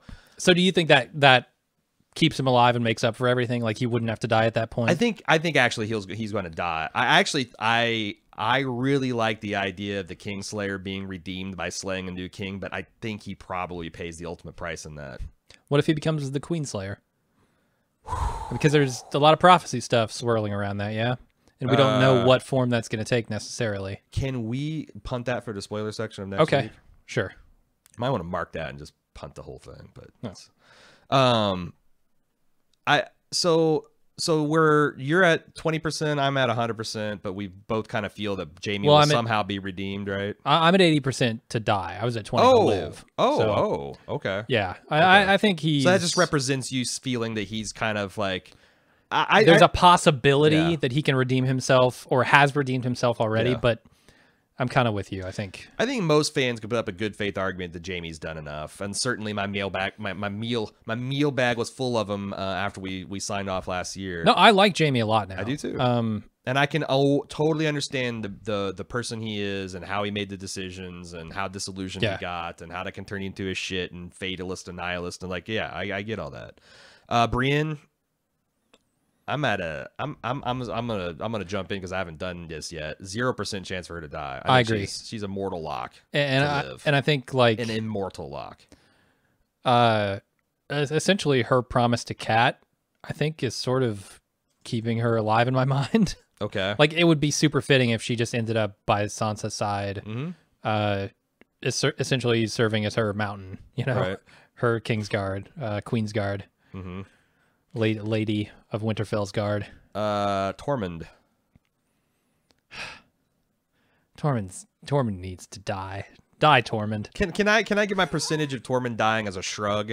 Okay, I think Tormund's fine, but I've never connected with him like I've connected. Like he's always been kind of a goofy guy. Yeah, I mean he's and there. I still don't like him for killing that farmer back in season 3. I mean, that's horseshit, Tormund. That guy didn't need to die. What about the Hound? Don't harbor the same ill will toward the Hound. I mean, for killing the farmer in season. What did 4? I say? What did I say that the? I don't even remember my own percentage for Sandor dying. But yeah, I don't care. I don't care about Tormund. Yeah, I really couldn't care less about Tormund as a character, and I'll actually almost be angry if he ends up with Brienne. Yeah, because I don't think he's worthy. Sorry, Anthony, but kinda, yeah. Okay. What about Bronn? I think Bronn's got to die. Oh, I'm the opposite. I think Bronn's like the cockroach with the heart of gold. Yeah? Yeah. He'll survive any nuclear... He'll survive any winter nuclear... I mean, you're not wrong. He's survived a lot. Based. Yeah. I mean, just surviving like Blackwater alone is enough for me to go, that was impressive. Yeah. And one of the few characters throughout the series that has continued to improve his situation as everything else deteriorates around him. Yeah. I mean, everybody else is losing bits of themselves. He just keeps getting... He was at Blackwater, right? Or am I hell yeah. misremembering? Okay. Yeah, he was he was in like old G season, like defended Tyrion's duel to the death in season 1. Yeah. Okay, so you say 100% chance, or and I'm saying 0% chance? Yeah. Okay. Sam and Gilly. I feel like okay, so first of all, Sam has just revealed to Bran like there was an actual marriage between Rhaegar and Lyanna Stark, and so Jon is actually not just a Targaryen bastard; he's also like the trueborn king. Yeah. Gilly seems to simply be taking care of a baby at this point. That's her role, and learning to read. Right. So like, here's what I think needs to happen with Sam based on his character. Okay. And his arc thus far. He's always been the protector of Gilly, right? Like from the moment he met her, he has been slaying White Walkers. He's been her champion in her name. He's been fending off assholes who would see her harm in Castle Black. Like, he's always done it, but he's always kind of accidentally done it. He's never actually like really stepped up and defended her. Like, he's always been willing to do it if it came to that and to die for it, but he's never had to really go through with that because Ghost saved him in Castle Black. This magic fucking piece of glass that he has saved him up in the north beyond the wall. So like, I feel like Sam's arc is going to be one of actually having to make that sacrifice to protect Gilly at this point, and to protect his baby, whose name is Sam. Baby Sam, yep. Baby Sam. Yeah, okay. Yep. I feel like he's going to have to die in service of his belief that he needs to protect these people. Here's the thing. I don't know if he has to die or not, but he's going to do one more thing of combat, I think, because they still haven't paid off him stealing his father's Valyrian steel sword. Right. He's either going to, it would also be a total move for him to give it to somebody, like an actual ward, like, hey, give it to Jorah, who no longer has one because he true. gave it to Jon. That's true. Or refused it when Jon tried to give it back. Yeah. I feel like, I don't know. I feel like Jon and Dany get to two. Here's what I think if, well, that's a little too Pollyanna too, because then I'd have to go back and both of them live. But like, I think it'd be kind of cool if Dany and Jon both get the two halves of ice as their Valyrian, and then you start like, okay, Jorah gets Longclaw back, and then I don't know what you do with I guess Brienne would get maybe the Heart Eater or whatever the fuck, Heartsbane. She would get that blade, because I don't want to take a Valyrian sword from anybody but the Lannisters. So I don't know, but again, I'm just going against my own damn predictions at this point. But you're right, that sword is out there. So I think he's gonna. I don't think, man. I feel like Sam dying is just gonna be a real bummer. Yeah, I didn't really think about the sword. The sword is important because we know that it can kill White Walkers. Sam has killed a White Walker before with Dragon Glass. Piece of shitty obsidian. Right. He's got a Valyrian steel blade. Holy shit. So maybe there's something to that. Maybe he could actually kill a White Walker with this sword, not really being sure that it would even work. Why the reveal? Why Bran revealing all this stuff to Sam? Like, I mean, I know why it literally happened, because like they're able to put two pieces of information together and like but like what purpose? Who tells Jon? I've got so many questions. Like, I want to know exactly what happens when Jon arrives at Winterfell. First of all, him and Arya reuniting is going to be freaking sweet. Second of all, him finding out it's Aegon Targaryen stuff. Is it in front of Dany? Is it like, you know, I'm very curious, because Sam is not great at being tactful, and Bran is like a fucking zero personality construct at this point.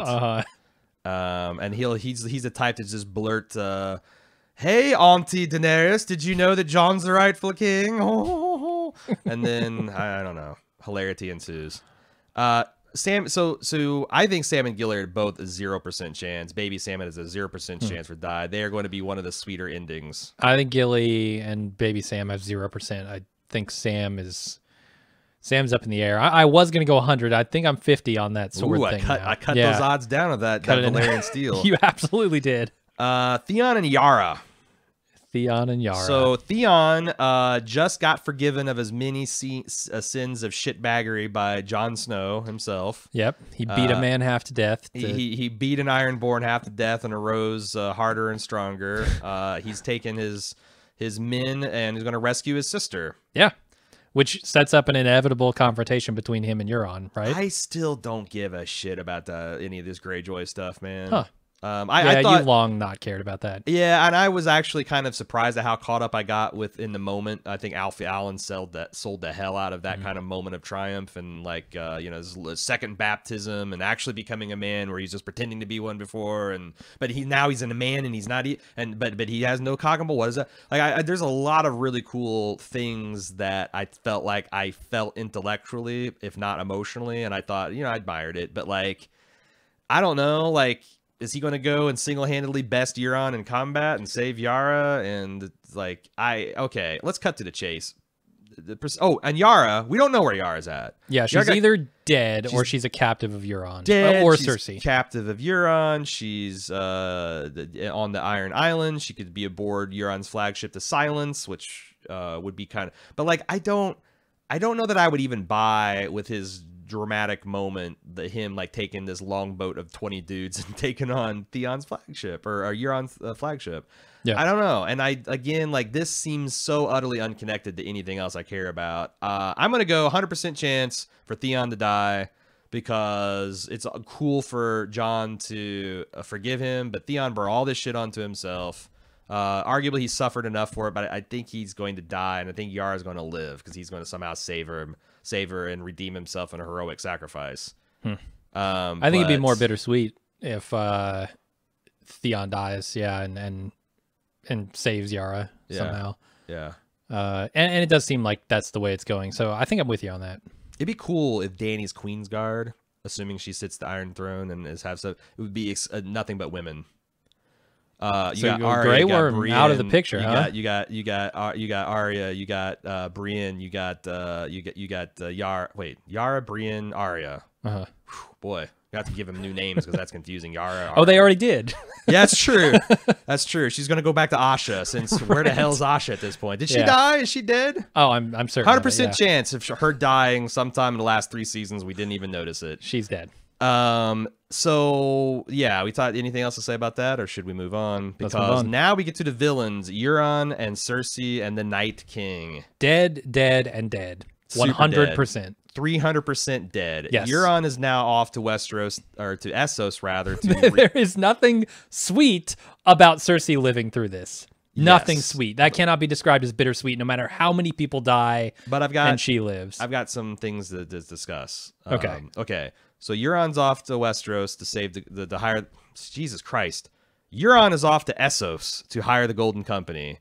That's going to be cool. That's going to be like, this brand new army you're going to be able to throw against Jon and Dany's army.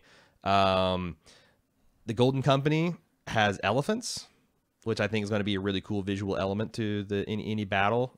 Getting a little bit of more Lord of the Rings flavor. It's like one boat per elephant, right? I mean, how many elephants can you fit on one of those boats? They fucking swim those across the narrow sea. Yeah, they just ride them like boats. That is elephant paddle, right? Cersei claimed to be pregnant. Do you buy Cersei's pregnancy? Okay, let me get really crazy for a second. And the Night King just blew a hole in the wall and he's marching south. So that's where all these people are. Cersei is like a bloated old evil spider in the middle of her web in King's Landing. Euron is off to get the Golden Company, and Night King is heading south. What's your take? Go. I think that it's very possible that Cersei has tricked Tyrion and Jaime into thinking that she's pregnant for her own nefarious purposes, which is essentially to string Jaime along and manipulate him and keep him on her side, and also to sell this ruse to Tyrion, who thinks he's outsmarted her because he figured out that she was pregnant. She telegraphed that too much, in my opinion. So that's a possibility. Okay. What if she's actually pregnant? She gives birth, somehow dies in the war to come, and Dany is in fact barren. This is where I was going. You stole this from me. That, I guess, tit for tat. Okay. I stole your King's Landing double battle in the trailer theory. Okay. You can steal my adopted because that meets bittersweet, Targaryen right? baby. The fact that the good guys are raising the evil person's baby, and it's fitting for Jon being raised that way himself. Like, right? Yeah, this kind of makes total sense. Yeah, no, I think there is something there. Is there time for that to happen? Okay, so this is the fly in the ointment. We have been apologizing for jetpacking all over the place. Yeah. But it's going to be some special kind of funny if we get back to Westeros and... or not Westeros, 8-week pregnancy. There's like a 6-week-old baby waiting there.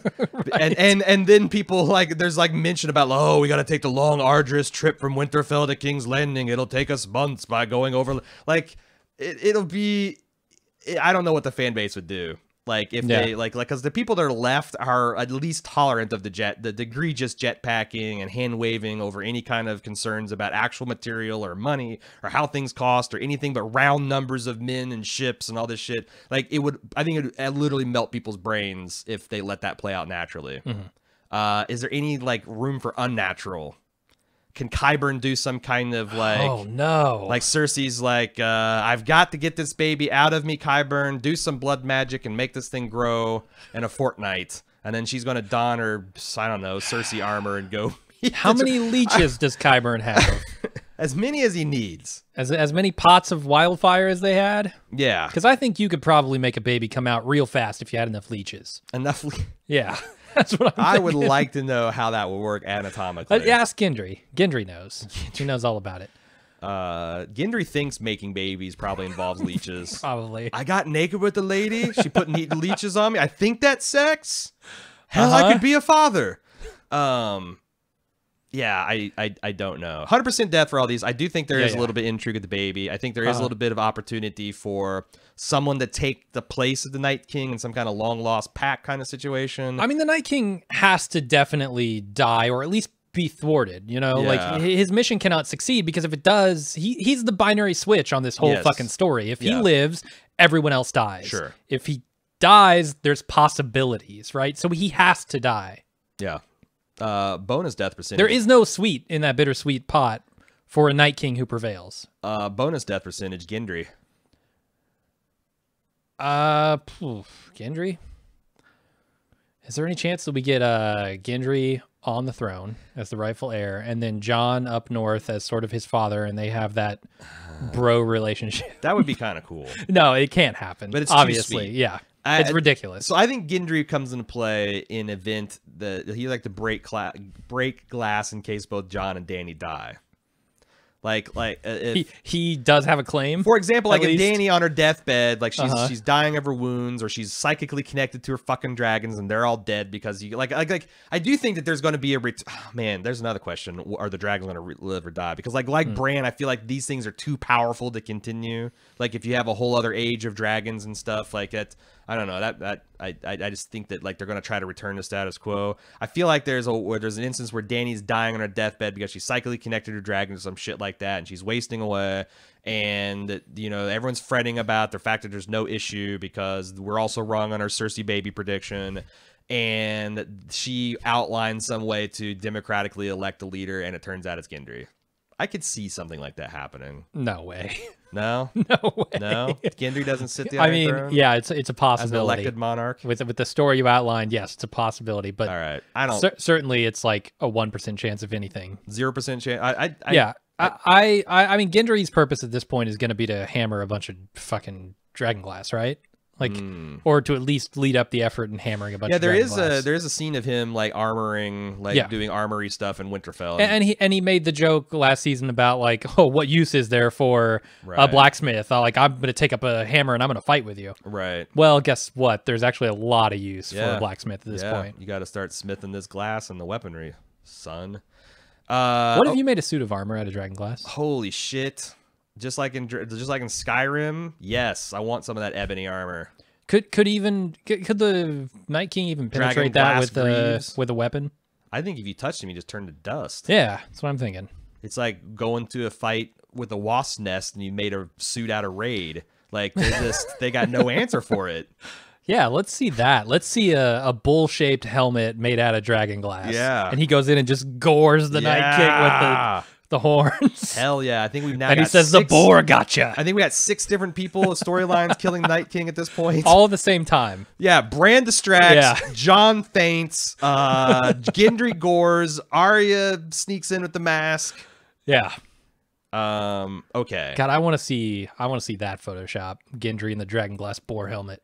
I do have a couple other things that I want to say about like the have to wait till the spoiler section, which I think the first one will be next week. I don't think we're going to do one this week. Yeah. But because there's a couple emails I want to consider and also some other thoughts that won't be spoiled by episode 1, surely. So I think it'll still be relevant. But that's all I've got. Do you have anything else you want to talk about? Or should we get to feedback? No, let's do feedback. It's a damn long episode. We do these they like 2-hour long Game of Thrones episodes. All right. Game of Thrones at baldmove.com. Also, or don't forget about our forums at baldmove.com. They'll host a lot of freewheeling Game of Thrones types discussion. First up, Wayne from California. After hearing you mention dire wolves in your latest podcast, he's referring to the podcast that Anthony and I did, co-author of Gods of Thrones Volume 1 and 2. You can get them now. This is not so stealthy. This is not a Faceless Men type of ad. This is very much seems premeditated. A mountain type of ad. GodsOfThrones.com is where you can get all those books and merch related. I thought I'd give you my version of how they saved the day. It's a climactic battle of the series. The good guys and gals are losing. Suddenly, you hear a shrill cry of Winterfell, and then you hear an answering howl from over 10,000 throats. O'er the hill comes the biggest little badass in Westeros, Arya, riding the back of Nymeria like the Duke in a John Ford Western or Gandalf at the Battle of Helm's Deep, followed by every fucking wolf in the continent. The day is saved, hooray. There's not a zero chance of something like this happening. Like, why else other than, I guess it's a nice character moment. Do you have Nymeria, like, you know, the whole purpose of Arya meeting Nymeria is to demonstrate that Arya's changed. She's no longer the little girl that would, you know, play games in Winterfell, and neither is Nymeria. Mm-hmm. But since you bothered to model an adult Nymeria, it would be kind of fucking awesome to have her return from Riverrun with her pack of she-wolves and whip some ass. Well, I don't deny that it would be awesome. I also don't think it's going to happen. Percentage chance of a Voltron wolf pack. What if they assembled into a massive Wolf King arrangement where they What if Bran is actually controlling Nymeria as Arya rides him in? Holy shit. To battle. All right. I don't rides her in to battle rather. I don't know what to call it at that point if Bran's controlling it. I don't think I can be it's Branception. I don't think I can be satisfied by this series of Game of Thrones now because it's not going to be this awesome. There's not going to be Voltron wolves with Bran forming the head. That's not going to happen. You can go to GemOfThrones.com and you can get my fanfic book that I wrote about. Put that up for Bran as Nymeria being ridden by Arya. Put some not safe for work stuff in there. Put it up for $2.99. I'll buy it. I will buy it. It's 4 pages long. It's just literally the transcript of the last 2 minutes of the podcast. Yep. All right. Daniel T. As we're preparing for the final season of Game of Thrones, I began thinking about who Arya might impersonate as a tactic to battle or for the purpose of an assassination. I realized that the only faces we've seen Arya use are those of the girl she gives the gift of death to at the House of Black and White, which she uses to kill Meryn Trant, and Walder Frey's. In both instances, she was directly responsible for the deaths of the people whose faces she later used. The only other face she uses is that of the serving girl at the Lannister Frey gathering to trick Walder Frey, but it's not a stretch to think that she directly killed this girl in order to take her face. My question to you is, do you think that Arya can only use the face of someone she kills directly, and if so, how might that assumption play out in the final season? Parenthetical Littlefinger, maybe? Question mark, parentheses. Also, can the faces be used more than once? All good questions. None of which I think we have solid answers to. No. But let me throw this monkey in the wrench. Okay. It's not the term. There are a lot of faces in the House of Black and White. Yes. A fuckload of them. And I want to say that Jaqen H'ghar could probably use any of them. Okay.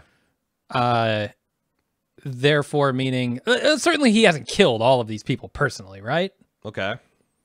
So, but I might be wrong about that. The man is no one. Might be prolific. I don't know that she necessarily has to kill the person personally if she can kind of, because didn't she have a bunch of faces in the bag when Sansa found them? Wasn't she like, where'd you get all these faces? What are these? Did you? Because I know watched, she pulled out Frey. Episodes of the, okay. I know for sure that they showed Frey. Because that's my thing. Is like I don't think she brought any faces with her, but I think she could lay hands on about any face. Like if she kills someone or like, I don't know whether like if she comes across a dead person, she can use that face. But like if she worships the god of death, like that's all his property, right? So why if like as long as it's not unusable, if she finds like a freshly killed corpse on the field of battle, why wouldn't she be able to peel off that face? I don't know. I mean, the fact that there are so many faces in the House of Black and White suggests to me that they can use any face they want, whether they've killed that person personally or not. Mm-hmm. But again, this is just me inferring that this isn't just decoration. Yeah. Just to make it look creepy and cool. So I don't know. And I do have some ideas of what face to use. Unfortunately, some of the stuff is like, it's hard to believe that there's still some spoiler type of material. But well, I mean, you said Jamie. Extra. Yes, this is the spoiler I keep talking about. Jamie's a good possibility. I think potentially even like the Hound, because we know that the Hound was at some point on her list. I think he's earned his way off of it at this point. It seemed like another one would be Qyburn. Like, can't you see her peeling him off in his laboratory? And he gets real close to Cersei. You know, she pretends to be one of his children, and he kills her, and then he waltzes in, and you know, I have something important to tell you, my lady. Stab, stab, stab, stab, stab. So sure. And then I don't know what happens to the mountain. I guess that's where Sandor has to hopefully. Maybe he's already taken care of him. Yeah, you've already had the bowl. Okay, moving on to Justin I. My question is regarding Melisandre. Back in the beginning of season 6, we saw that when she took off her necklace, she became an old crone. Will we ever revisit that season, or is there just too little time to dwindle on details like that? Was curious to see whether y'all thought she might have been an old witch that could have been around during older events that predated the start of the series or not. She the witch that told... Is she Maggie the Frog? Ooh, that would be a fucking reveal. I mean, there's evidence. I don't know. There's evidence in the books that she is a lot older than she appears to be. There's evidence on screen, and I think that I don't know that that's any more than just a nod, like a nod and a wink to book fans. That like, because some of this stuff you don't have to pay off. It just is like, this is a mysterious character. Yeah, who can know her mind? Yeah. Because like, I don't know. Like, the other thing is, like, if she dies, I think another way to pay off is she reverts to her old form. And that would have been like a non sequitur if we'd never seen it before. I don't know, probably not. Like, I think people would understand if like her fucking gym she wears around, she shatters and she turns into an old woman. But like, that's one way to pay it off, because she is going to die. We both have her 100%, so that's 400% chance of her and Varys dying. I think if you multiply them together, 800% chance if you throw Varys into the mix. It's the root of Varys squared. But Varys has no root. It's 0. We just go shit. We just ended the universe. Okay. Yeah, that's I don't know it'll pay off more than that.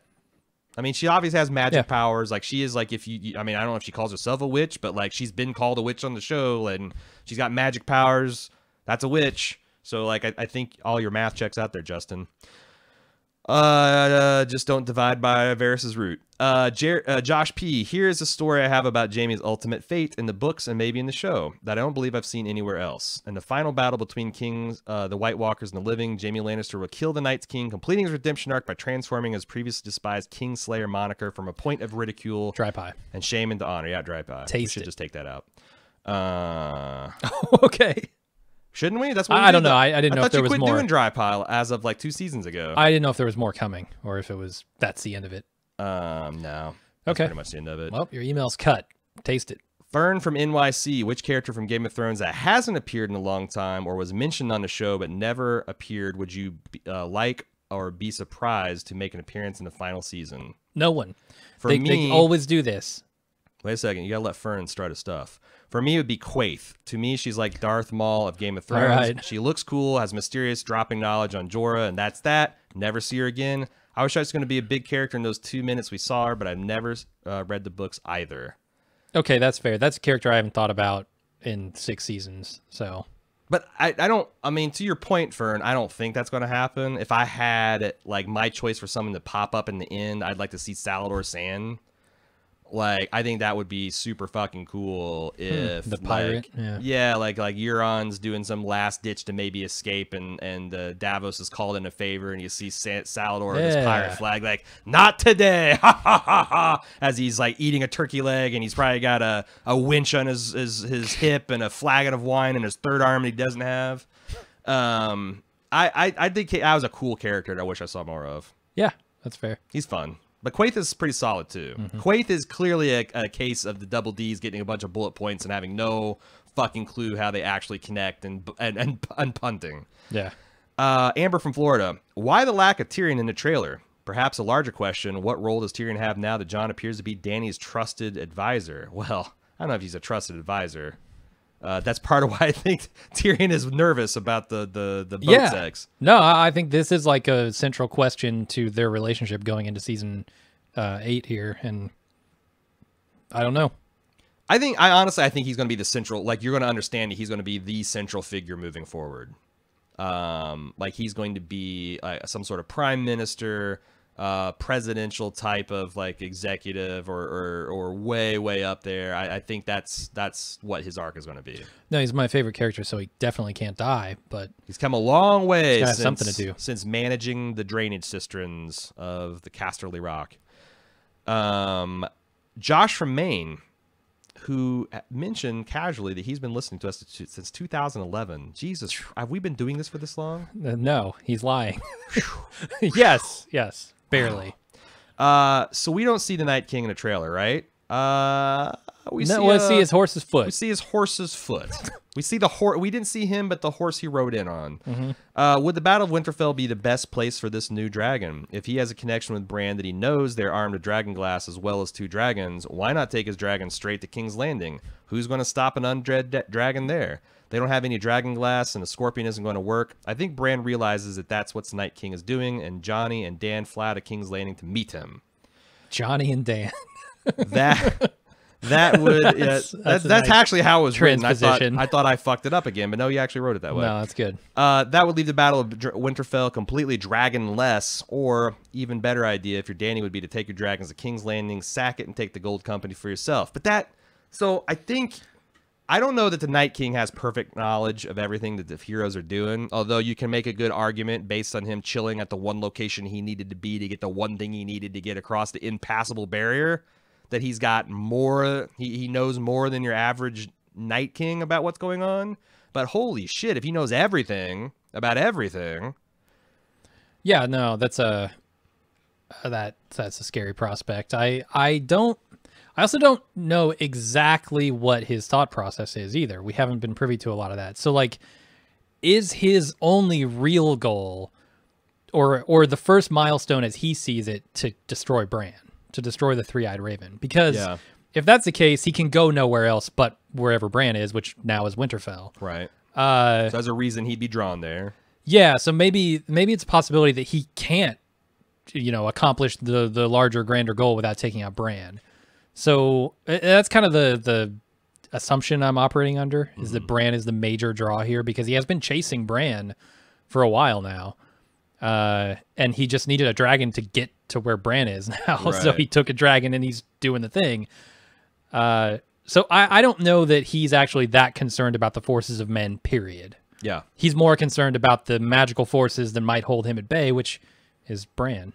I also think that I actually, that's my thought as well. But another one that I could think of is that, and I think I talked about this in one of the preview podcasts. I wasn't sure if it was with you or like Anthony, but the fact that there's this mass of humanity drawn at Winterfell, like, that doesn't exist yet at King's Landing. Like, the Night King looks at this as every person he kills is another person for his army. It's a buffet. So why wouldn't you go and amass your strength and then go proceed, after you've dealt with all? And why would the Night King be afraid of dragons? Like, that... It's actually a weird spot to be in if you're Dany, because you got 2 dragons and you got to use them, or else what the fuck is the point? But like, one more ice spear away, and then the balance of power is against you. Yeah. So, and I'm really looking forward. We didn't do this Death on the Watch, but the 2 remaining dragons, what do you feel like? Are they both going to die? Like, I kind of pro-offered that I think they're both going to die, because that simplifies the end game, but. There's some weird symmetry too between Cersei and Dany if she loses all 3 of her children, the dragons. That's dark. That's bittersweet for you. But Martin loves that rhyming kind of narrative shit. Yeah. So maybe I'm kind of with you though. It does throw a weird wrench in the balance of power if you like have dragons after this is all over. Who's ever going to challenge the throne? Also, do you think that... But I don't know that it needs to be challenged. It's weird. If Dany has even 1 dragon, is King's Landing a battle? Like, we've seen how dragons... it depends on how many of those ballistas they have, yeah. Did they just invent ballistas in the last 200 years or 300 years in this fucking... I think Qyburn actually invented them in last season, yeah. I think his best weaponsmiths have been working on the problem. No one thought of a super crossbow. Back in the Targaryen age, nobody thought about this when the Targaryens had fucking dragons everywhere? Right. Okay. Okay. You know, the Seven Kings were asking to be taken over, if we're being honest. Apparently. They're not even going to invent a super crossbow. Come on. You know what? You could probably kill a lizard with a bow and arrow, right? Yeah.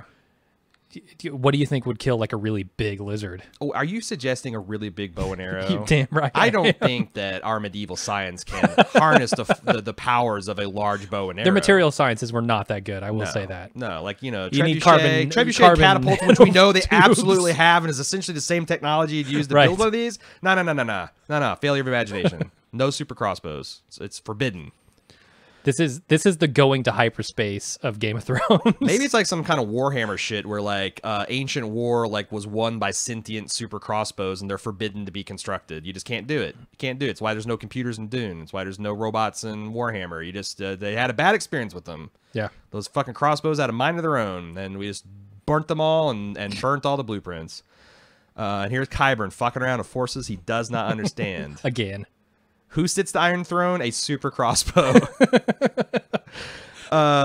Eric from Hoboken. Is that how you pronounce Hoboken? Uh-huh. Okay. I feel like someone corrected me on that once, and I look at that word and I know the English language, and it could be anything. It could be It does sound like a Lord of the Rings word. Yeah. It sounds like a race in Lord of the Rings. Eric from Hobby K, New Jersey, says the context. You've spoken about the fact that we know virtually nothing about the White Walkers beyond the Night King's vague origins as a weapon against the First Men. We don't know anything about their motivations, intelligence, culture, military strategy, or lack thereof.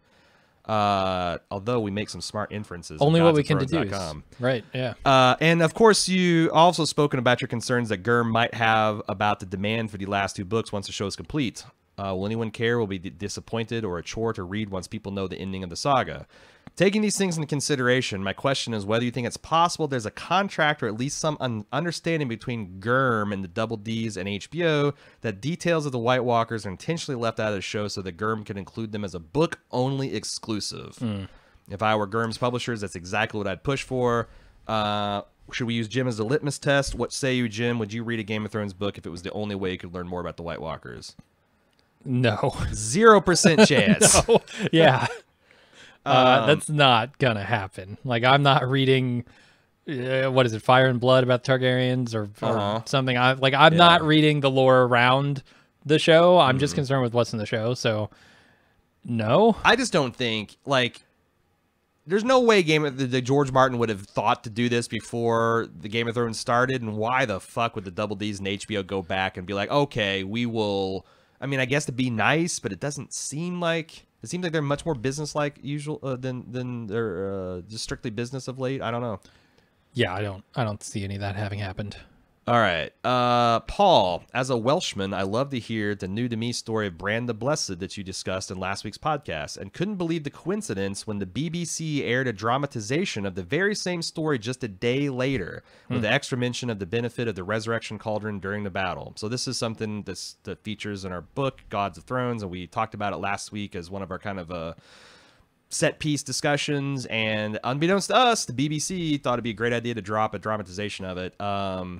He said it's a nice change of pace to be sending audio your way, and he sent us a link to the program on the BBC. I'm actually going to include that link if you want to know more about Bran the Blessed that we talked about last week and how he might connect to the real life Bran. Because Bran the Blessed, just to make a very long story short, is a mythical figure that ends up getting his head cut off and being buried underneath the Tower of London, facing France, eternally vigilant against return of England's enemies.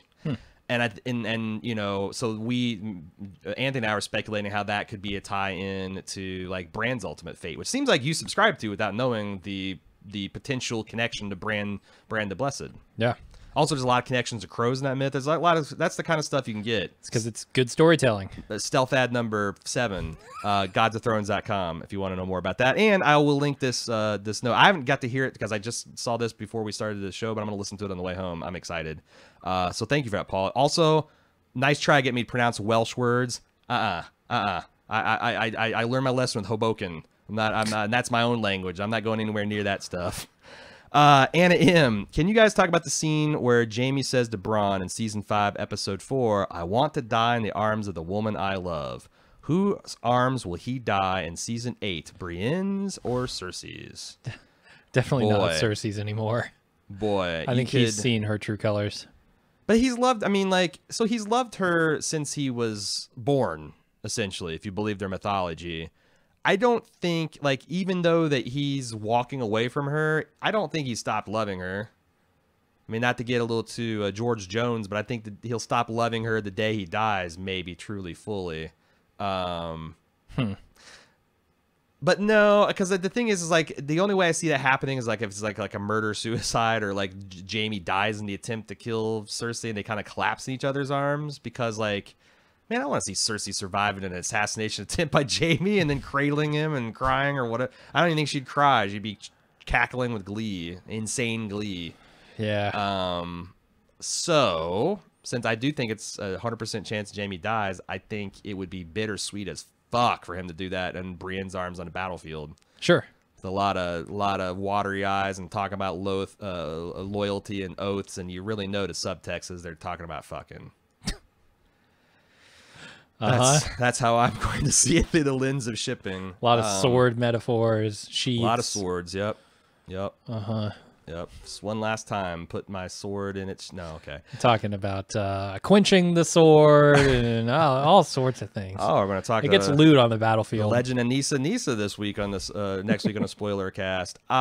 Okay, that is the podcast. We made it through. We still have a couple emails I'm saving for a spoiler edition of next week.